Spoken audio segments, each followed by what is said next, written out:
Cộng hòa Liên bang Đức, một đất nước có nền kinh tế phát triển và loại bậc nhất châu Âu và thế giới.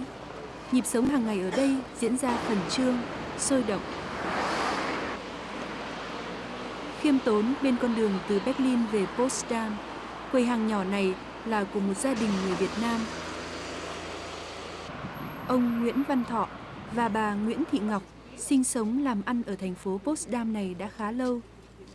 Họ đã trở thành cư dân quen thuộc trong vùng.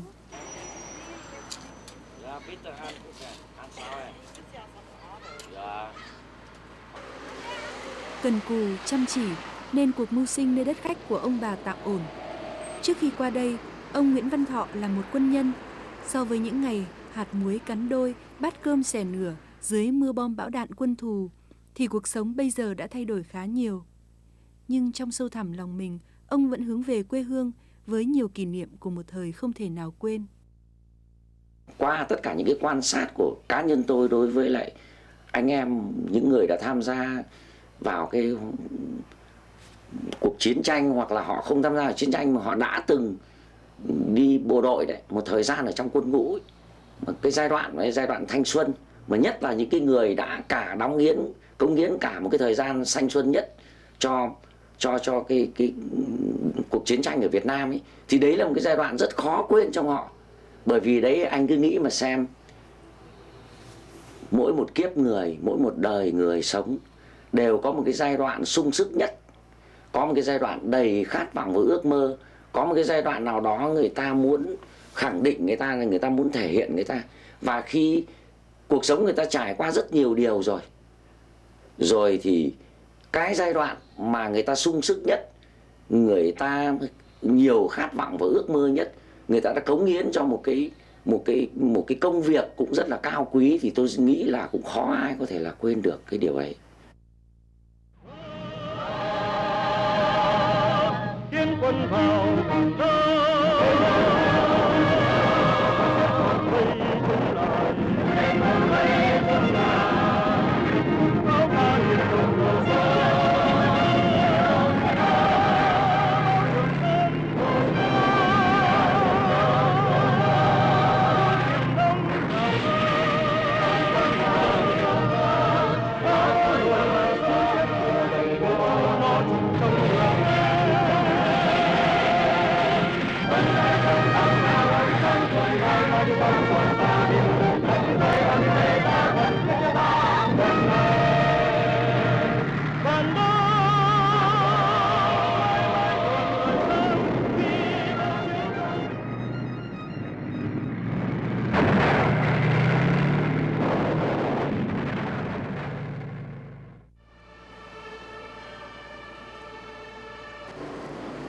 Cũng như các nước phát triển khác, ở Cộng hòa Liên bang Đức có kiều bào của một số nước trên thế giới đến đây cư trú.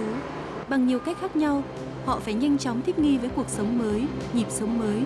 Những thói quen, những tập tục cũ, nhiều người phải bỏ lại phía sau.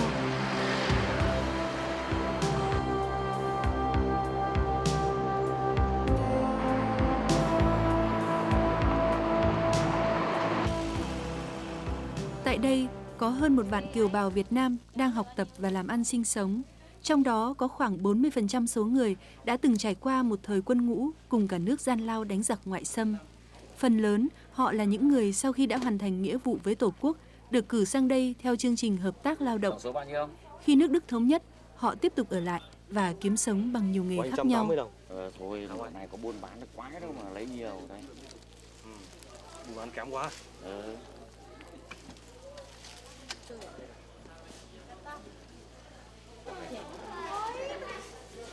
Tết này Cường có về không? Em có. À, Tết năm nào cũng phải về ra hàng. Phải về đấy và bao nhiêu nước. Bây giờ, cuộc sống đã thanh bình đầy đủ hơn xưa. Có người bán buôn khá giả, có người kinh doanh thành đạt đã trở thành doanh nghiệp lớn. Mỗi gia đình một hoàn cảnh và mức độ thành công khác nhau, nhưng gần như tất cả đều cùng chung những nghĩ suy giống ông Thọ. Dẫu hiện tại thế nào, thì những ký ức về những ngày chung chịu gian khổ hy sinh, sát cánh bên nhau đánh giặc giữ nước vẫn là một phần chưa xa trong tâm khảm.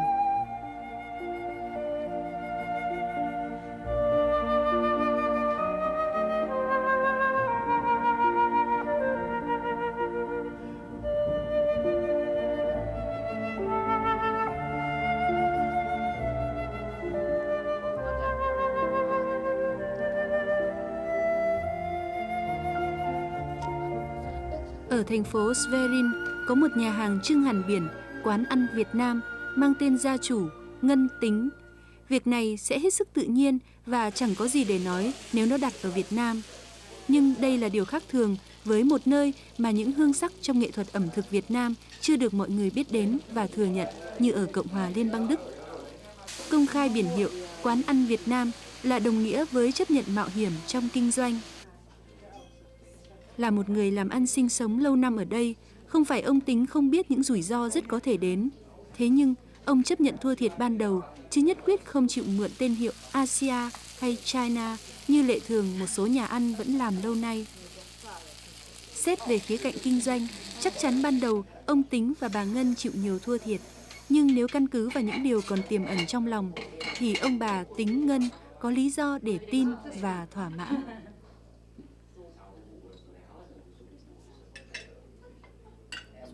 Trước khi qua đây sinh sống, ông Tính đã trải một chặng đời dài trong cuộc đời binh nghiệp với biết bao kỷ niệm. Là em thuộc lắm, em ở đấy mãi đến năm 77 em ra Huế. Mà lúc bây giờ là Sài Gòn nó nhão nhào cả rồi, thế nhưng mà bắt đầu khi mà cái trưa 30 tháng 4 mà Dương Văn Minh tuyên bố đầu hàng ấy thì là em lúc này em ở chỗ nào? Em ở ngay gần Dinh Độc Lập rồi. Gần Dinh Độc Lập. Bọn em thì đã... anh cũng là gần sát đấy rồi đấy. Tức là... vào đấy nói thật, lúc bấy giờ em không phải nói chứ đồng hương gặp nhau đến lúc giải phóng mà ông ở đâu? Và tao ở Hà Nội. Phố nào? Thế nói ở phố có này cái gì cho nhau luôn. Không kể cái gì hết, đúng có gì cho ngay. Có cho ngay.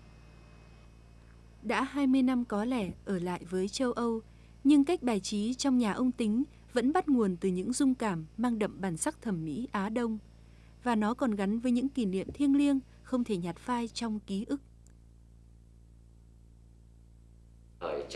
Trong câu chuyện hàn huyên cùng đồng đội, ông Tính nhớ nhất trận chiến cuối cùng. Vì cái gì mà chợt nhớ lại? Thời bộ đội của tôi thì có một cái kỷ niệm mà gần nhất, tức là đêm ngày rạng sáng ngày 30 tháng 4 thì mũi của chúng tôi gồm 5 người. Nhiệm vụ của đơn vị tôi là vào đến ngã ba Long Khánh, Thủ Dầu Một gần tổng kho Nam Bình bây giờ. Là vào đến đấy trách nhiệm của chúng tôi là phải giải quyết thông cái ngã ba đấy để cho đại quân, hay nói cái khác là tất cả các đơn vị khác cùng vào cái nối ấy được. Thì chúng tôi đến đấy thì gặp một đang nghĩ cách để giải quyết một cái khẩu đại niên nó nằm trên một cái tháp nước ở cái ngã ba này, nó khống chế toàn bộ cái khu vực ngã ba này. Quân không vào được, các xe ô tô mà chở bộ đội mình là không vào được. Thì nhìn thấy một tốp lính ngụy chạy, lúc ấy nào họ thua rồi họ chạy kéo nhau, chúng tôi tức là trong ở đấy là những cái rừng cao su, những cái bụi sim rồi là, nên bọn tôi nấp ở đấy thì là họ chạy qua trước mặt tôi. Bình thường thì khi trông thấy kẻ thù mà lúc đến đấy là bọn tôi đã dâng súng lên rồi, cùng như tất cả định bắn thì lại bảo thôi không bắn nữa, vì tự nhiên trong đầu tôi lúc bây giờ nghĩ là họ đã thua trận rồi, họ chạy rồi, họ cũng trẻ như mình, họ có gia đình, có vợ con, có mẹ, thì bọn tôi không bắn.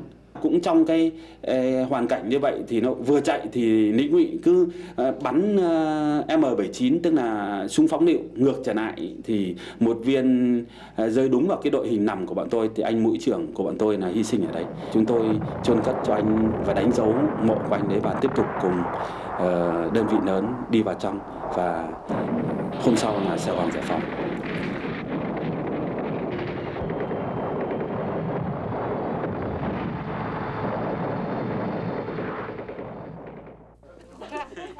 Vài tháng một kỳ, ông bà Tính Ngân lại có dịp đón nhiều khách đến thăm. Họ là những người bạn có chung nhiều kỷ niệm về thời quân ngũ. Ông Long, bộ đội quân khu 3, ông Thanh, quân khu 9, ông Phúc, nguyên là thiếu tá trung đoàn 568, chị Vẽ quê ở Thái Bình. Gặp nhau mỗi người một chuyện, hàn huyên không dứt. Quá khứ gian khổ, hy sinh mà cũng thật hào hùng, cứ thế trở về như câu chuyện vừa mới xảy ra hôm qua. Cũng ở trong chiến trường miền Nam thì bom đạn cũng có, nhưng mà cái ác liệt nhất là bom đạn thì nó đã qua rồi, nhưng mà cái sốt rét, cái chứng tật sốt rét ấy, thì tôi về đến chỗ Bến Cát ấy, thì xã Thới Hòa đấy thì không thể nào đi được, tưởng là giải phóng xong rồi mình cũng không thể mà quay trở lại đất Bắc được nữa. Vì đầu bây giờ là tóc nó rụng hết, cái chọc lốc ra, hai tay chống hai gậy, chân đi run rẩy. Có những lúc ví dụ như là ngày 30 Tết vào đến Kon Tum, mà ở nhà thì 30 bắt đầu gói bánh thịt lợn, thì ở trong kia phải đi đào cái gọi là cái vườn sắn cách mạng để cũng sát ra gói bánh. Nhưng mà có cái gì đâu gọi là gói cái bánh sắn để ăn, để tưởng như những ngày Tết. Những cái đó không thể quên được trong cái đời bộ đội như thế. Rồi cơm rừng, rau bát đấy, nhưng mà đấy là cái kỷ niệm của đời lính. Thế bây giờ dù mình ở bên này có ăn sung mặc sướng chăng nữa, nhưng mình vẫn nhớ lại những cái thời gian mình ở bộ đội. Có lẽ vì những dòng chảy sâu lắng ấy với quê hương, với ký ức hào hùng của thời trai trẻ, mà ông Tính, bà Ngân chọn con đường kinh doanh gắn liền với sự tôn vinh những giá trị truyền thống của dân tộc mình. Năm 2000, lần đầu tiên ông bà Tính Ngân tổ chức giới thiệu những món ăn của xứ sở Việt Nam xa xôi trên làn sóng đài truyền hình Cộng hòa Liên bang Đức. Sau những phút giây ngỡ ngàng và tò mò là sự thán phục của người dân châu Âu trước nghệ thuật ẩm thực tinh tế của người Việt. Các báo đưa tin nhiều về sự kiện này. Thế là dân tộc Việt Nam vốn trước đây chỉ được mọi người biết đến qua cuộc kháng chiến vệ quốc dũng cảm, kiên cường, nay lại được biết thêm qua những góc nhìn khác. Vợ chồng ông Tính đã thắng lợi trong việc giới thiệu một phần hương sắc độc đáo của Việt Nam trên đất châu Âu. Trong lòng ông bà, hơn cả niềm vui thành công là niềm tự hào xứ sở.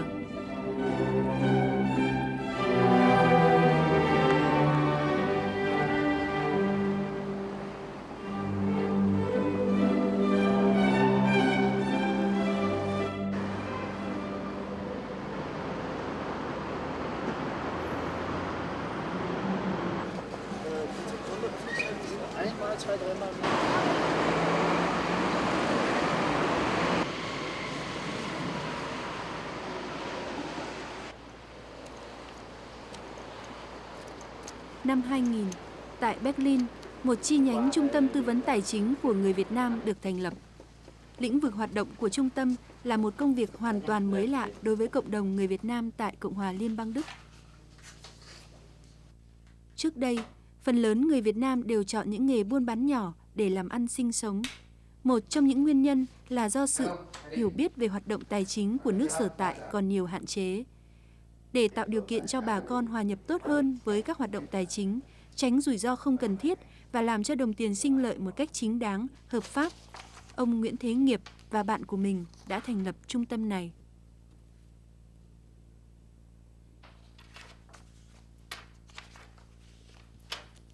Kinh doanh thì tất nhiên là gì phải có. Làm việc ở đây, hầu hết là anh chị em đã từng tham gia quân ngũ. Họ đều là những người đã một thời khoác quân phục, cống hiến tuổi thanh xuân của mình trên các chiến trường, cùng cả nước đánh quân xâm lược.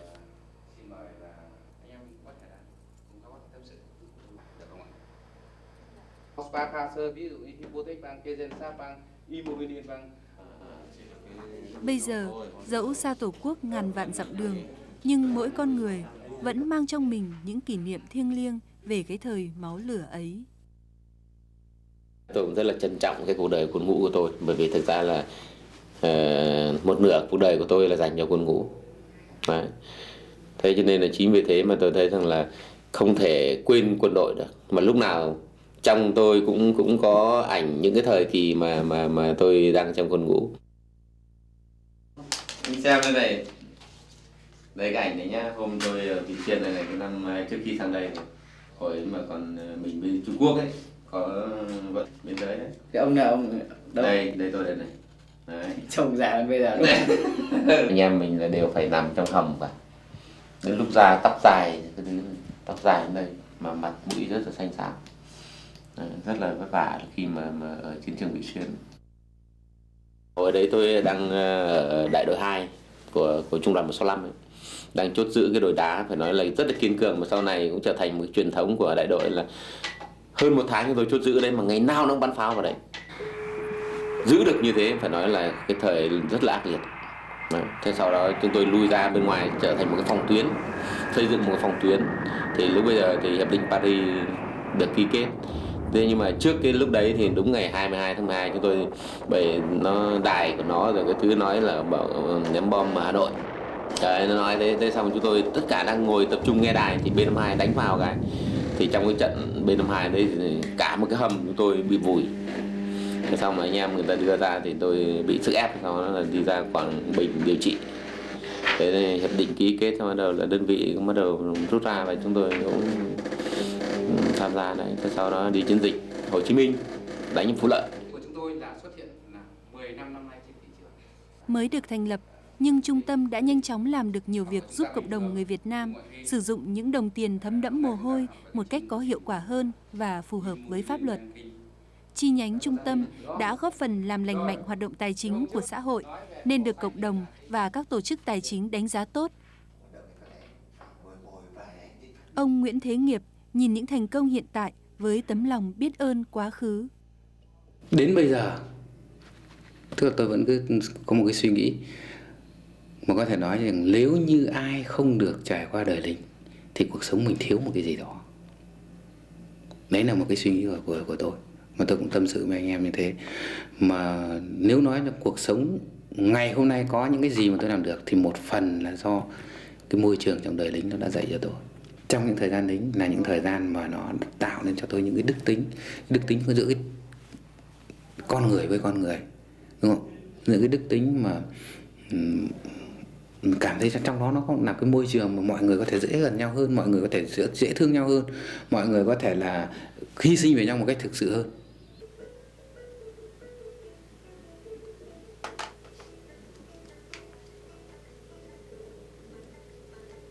Tính đến nay, vợ chồng ông Định xa quê sinh sống đã 20 năm, nhưng nếp sinh hoạt trong nhà thì vẫn không khác mấy. Dấu ấn cuộc sống thương trường không làm phai đi cách nghĩ, cách làm của người lính đã từng một thời được luyện rèn bền gan trong gian khổ. Bộ đội của Hồ vẫn giữ được cái bản chất, cái truyền thống mà họ đã giữ được trong quá trình rèn luyện trong quân đội mà ra. Thế và đã được thể hiện trong cái uy tín của những người đó đối với cộng đồng người Việt Nam, cũng làm cho cộng đồng người Việt Nam ở nước ngoài tức là càng thương yêu, đùm bọc và giúp đỡ nhau hơn. Chính vì cái đó cũng làm tăng thêm cái trách nhiệm đối với đất nước. Đã thành thông lệ, cứ mỗi lần có tin quê hương gặp cảnh thiên tai, đồng bào, đồng đội ở nhà đang gặp nhiều gian khó, thì tập thể ở đây họp nhau lại với tinh thần tương thân tương ái để cùng làm những việc tấm lòng mách bảo.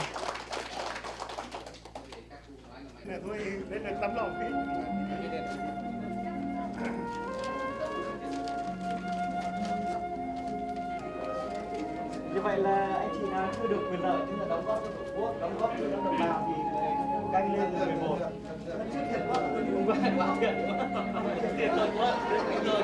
Đề nghị là canh ghi tên. Trân trọng quá khứ thiêng liêng, giữ vững phẩm chất của người bộ đội, nên tập thể ở đây đã xây dựng cho mình một phong cách làm việc đủ sức vượt khó để tồn tại.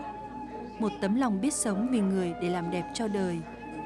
Những điều tốt đẹp có được hôm nay, ông Nghiệp, ông Triệu, ông Định và các đồng chí của mình đều cho rằng nó được rèn luyện, bồi dưỡng từ thời còn trong quân ngũ, cái thời thanh xuân đẹp nhất của mỗi con người.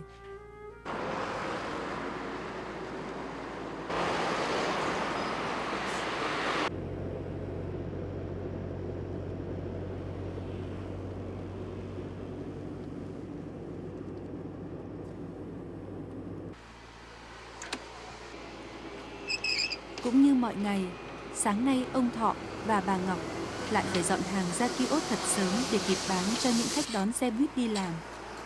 Trong cơn mưa dài hay mùa tuyết đổ, công việc vẫn diễn ra như thế. Gần 20 năm về trước, ông Thọ và bà Ngọc qua đây theo chương trình hợp tác lao động. Khi bức tường Berlin sụp đổ, nước Đức thống nhất, Hiệp định Hợp tác Lao động giữa hai nước tạm dừng. Ngày ấy, mỗi cây mỗi hoa, mỗi nhà mỗi cảnh, nhiều người trở về quê hương, còn ông bà xin phép ở lại với cuộc sống tự lập. Quầy hàng bày bán những thứ đơn sơ, buổi đầu khách hàng không có mấy, nhưng lâu rồi thành quen, nhiều người trong khu phố coi đây là nơi bán mua quen thuộc và tin cậy. Thích nghi với cuộc sống mới, đối với ông bà là quá trình lao động cần cù, nhẫn nại.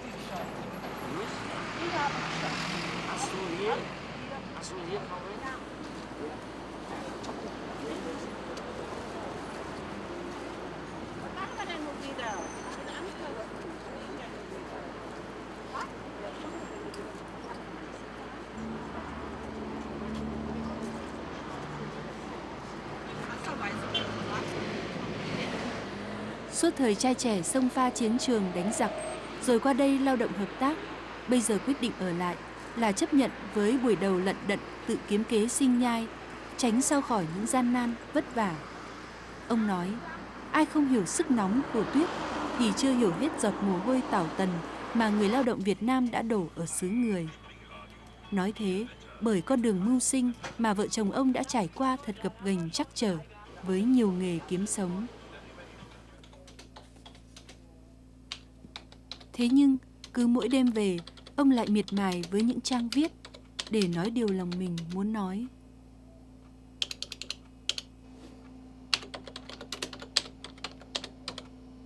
Hàng ngày tôi đi kiếm tiền ở trên đường phố.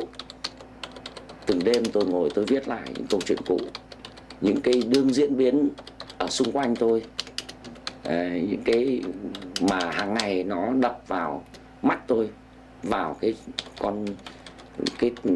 trái tim của mình.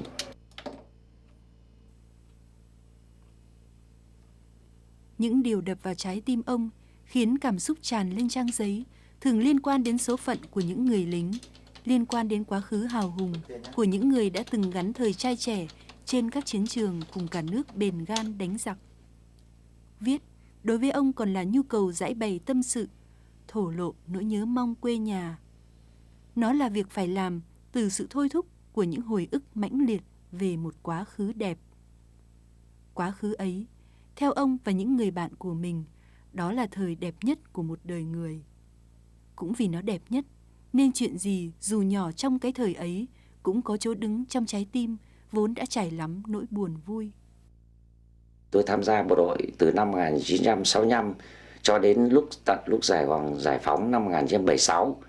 Thì tôi tham gia binh chủng cao xạ 2 năm tại bảo vệ chống lại cuộc chiến tranh phá hoại miền Bắc. Và sau khi miền Bắc nó tương đối, cái mặt trận nó tương đối ổn định và đỡ ác liệt rồi, thì tôi lại bổ sung vào cái đội ngũ đi vào miền Nam chiến đấu, tham gia rất là nhiều cái mặt trận, cụ thể như là bảo vệ cái đường dây 559, giải phóng chiến dịch Lam Sơn 719, rồi tham gia cái chiến dịch Hạ Lào trong cái việc vây đánh Khung Sedon, giải phóng Bolovan, rồi tham gia cái bảo vệ mặt trận Tây Nguyên, và rồi tận lúc mà chúng tôi vào trong Sài Gòn. Tất cả là tôi tham gia hơn 500 trận chiến đấu cho đến tận khi giải phóng thành phố Hồ Chí Minh. Không quá nhiều lần mà cũng phải nói là gặp nguy hiểm, vì là tôi là lính trực tiếp chiến đấu. Thế thì đấy là cả một cái quãng đời thanh xuân của tôi đã trôi qua chiến tranh. Thì anh bảo là một con người như tôi bình thường như con người khác, nhưng mà tôi nghĩ là tất cả mọi người thanh niên khác đã trải qua những cái như thế thì không thể nào quên được cả cái quá trình ấy. Đấy là một cái quá trình mà cho đến bây giờ tôi nhìn lại thì đầy nguy hiểm, đầy gian lao, nhưng mà là một cái quá trình tôi tự hào bởi vì ít nhiều tôi cũng đóng góp một cái phần rất là nhỏ cho việc gìn giữ đất nước Việt Nam. Mười mấy năm trời thì bản thân tôi có rất nhiều cái kỷ niệm, phải nói là một rừng kỷ niệm, một rừng đại ngàn những kỷ niệm với cuộc chiến, kỷ niệm với đồng bào, kỷ niệm với những người đã khuất, kỷ niệm với những cái bè bạn đã sát cánh cùng mình để chia bùi sẻ ngọt. Mà sang đến bên này thì nói thật là kể cả lúc mà mình cũng đôi khi vẫn cứ gặp lại bè bạn cuộc chiến cũ. Ngay một cái chuyện này rất là nhỏ thôi, hàng sáng tôi dựng cái chân ô, tôi doãng nó ra một cái thì lập tức tôi lại nghĩ ngày xưa tôi bẻ cái càng 12D7 dọc lên như thế nào. Thế rồi tất cả những chi tiết ở trong đời này, sống này, đôi khi là từ một cái đoạn phim thời sự, nó lại lập tức nó lại nhắc lại một cái thời mà mình đã tham gia không thể nào quên được. Và đấy là cái điều lý giải cho tại sao tôi lại phải tiếp tục cầm bút. Cũng bởi lòng mình luôn hướng về xứ sở, nơi ấy gắn liền với những kỷ niệm thiêng liêng, nên ông Thọ dẫu phải bôn ba kiếm sống xứ người, vẫn đều đặn trải lòng mình trên trang viết gửi về Tổ quốc. Ông viết nhiều, viết khỏe, bởi mạch chảy ngầm trong tâm linh cứ luôn trào dâng thôi thúc. Bạn đọc như vẫn thấy có một Nguyễn Văn Thọ ở nhà.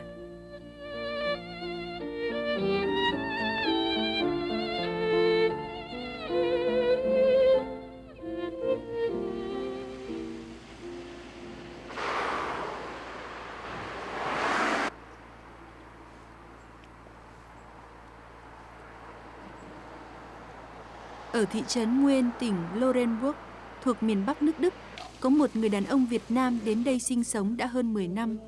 Số phận đẩy đưa, vợ chồng ông Mai Lâm trở thành gia đình người Việt Nam duy nhất ở cái thị trấn bé nhỏ này. Cần cù, khiêm nhường và chịu khó làm ăn, nên ông Lâm và bà Hà được người dân trong vùng yêu mến.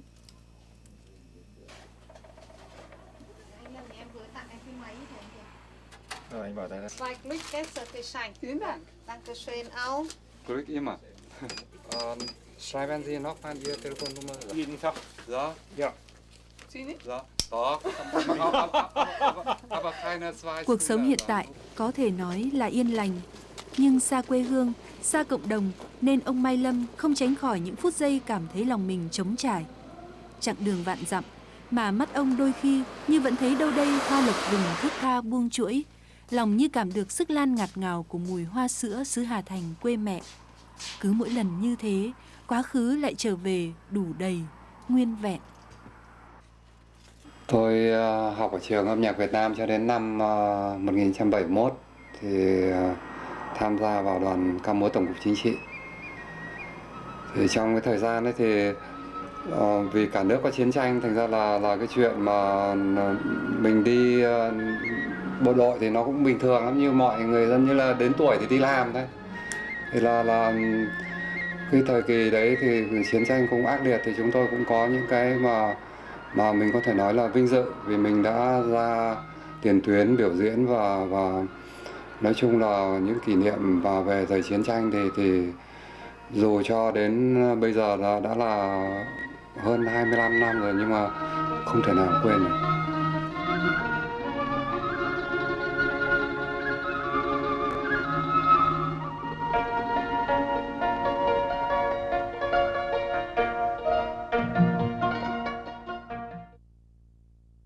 Thời kỳ đầu mà sang đến bên này ấy, thì là cho đến khoảng 3 năm liền là mình cứ ngơ ngác, mình cũng nhiều khi mình không hiểu tại sao. Cái cảm giác ấy thì nó có thể gọi là đúng là nó mơ hồ thật, nhưng mà nó lại không trừu tượng tí nào. Mà khi mà sau khi tôi xa quê lần đầu tiên khoảng độ 3 năm, mà sau khi được nhấm trở lại cái ngọn rau thơm thì không thể tránh khỏi ngậm ngùi, và mình hiểu là quê hương thật ra rất là cụ thể.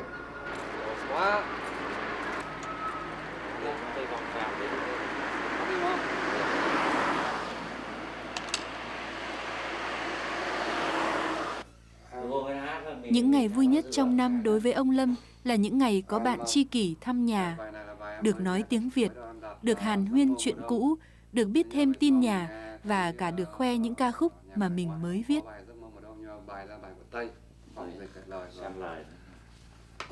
Thế về trong nước mình thấy cũng người ta mơ nhiều quá, mơ các mùa rồi, thành ra là em đổi thành mơ chiều.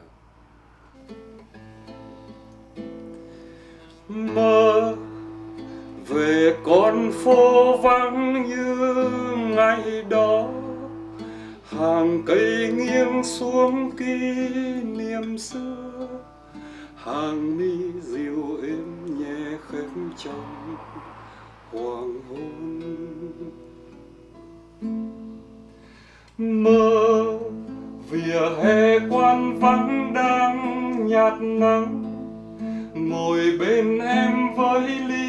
ly cà phê, mùa đông chợt ấm trong ngón tay thơm nồng. Giấc mơ mùa đông gửi theo những cơn gió heo may trong chiều nay, nắng tây hồ mơ vang đến nao lòng màu hoa quyên.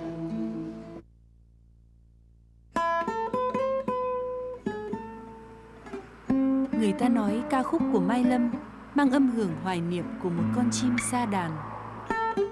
Vì vậy, dẫu không có ý định trở thành nhạc sĩ, nhưng hàng chục ca khúc của ông sáng tác gần đây đã nhanh chóng có chỗ đứng trong lòng khán giả trong và ngoài nước. Những bài hát Hà Nội mùa thu sớm, Chiều vắng, Trên phố, Đừng hỏi vì sao đều thấm đượm nỗi nhớ quê hương của một người con xa xứ. Quê hương ấy trong ca khúc của Mai Lâm còn nhiều gian lao nhưng anh hùng và thơ mộng lung linh. Có thể nói nhớ nhà là cái nguyên nhân quan trọng nhất để thúc đẩy tôi sáng tác, và cũng như là hay nhớ nhà đối với cái người ở tầm tuổi như chúng tôi thì nó cũng đồng nghĩa như là nhớ lại cả một cái thời tuổi trẻ của mình nữa, cả một cái thời gian khổ trong chiến tranh, những thời kỳ đi bộ đội, nó như là nhớ lại cả một cái hồi ức. Cũng chính vì những cái suy nghĩ như vậy mà mình viết.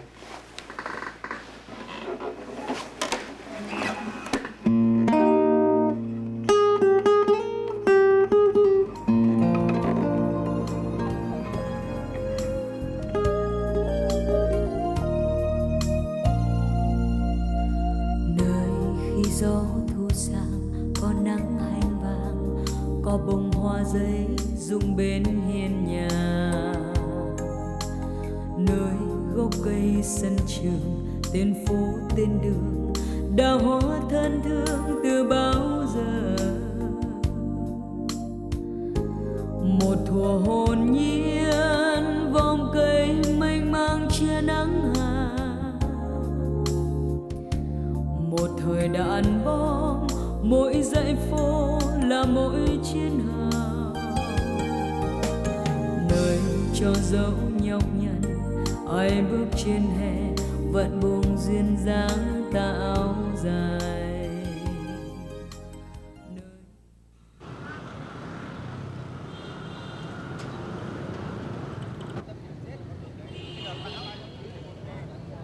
Một ngày cuối năm Quý Mùi tại Hà Nội, tạp chí Văn nghệ Quân đội tổ chức trọng thể lễ trao giải cho cuộc thi truyện ngắn 2 năm 2001-2002. Từ gần 2.000 bài viết gửi về, Ban Trung khảo đã chọn ra những tác phẩm xuất sắc nhất để trao giải. Cuộc tôn vinh tài năng lần này không có giải nhất, nhưng đặc biệt, một trong 2 giải nhì được trao cho tác phẩm Cõi ảo của nhà văn Nguyễn Văn Thọ, một người không sống bằng nghề viết mà đang lam lũ phương xa với nghề buôn bán nhỏ. Không kể tư nghiệp hay nghiệp dư. Gửi bài về đấy giỏi lắm. Thì ơi, thôi chúc mừng năm mới nhé. Cố gắng tham gia thi thôi nhé. Giỏi nhé. Biết nữa nhé. Chúc mừng. Giang ơi.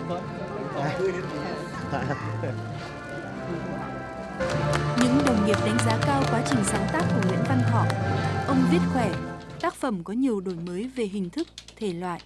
Nó đã kết hợp được ngôn ngữ truyền thống với ngôn ngữ hiện đại và nội dung có tính nhân văn sâu sắc, mang nhiều trắc ẩn. Riêng ông không nhận mình là nhà văn mà chỉ đơn thuần là viết lên những điều lòng mình thôi thúc. Hơn nữa, do cái hoàn cảnh, do số phận của mỗi một từng cá nhân con người, người ta có thể trôi dạt ra khỏi đất nước Việt Nam, tổ quốc của mình bằng nhiều con đường khác nhau, nhưng mà dễ gì mấy ai đã quên đi cái mảnh đất mà đã dung dưỡng, nuôi nấng họ, và bản thân cũng đã có cả một cái quãng đời mà họ không phải xấu hổ, tủi hổ vì họ đã xứng đáng là một con người đối với lại một đất nước.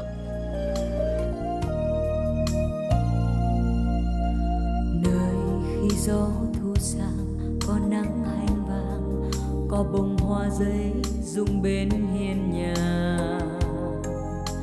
nơi gốc cây sân trường, tên phố tên đường đã hóa thân thương từ bao giờ. Một thuở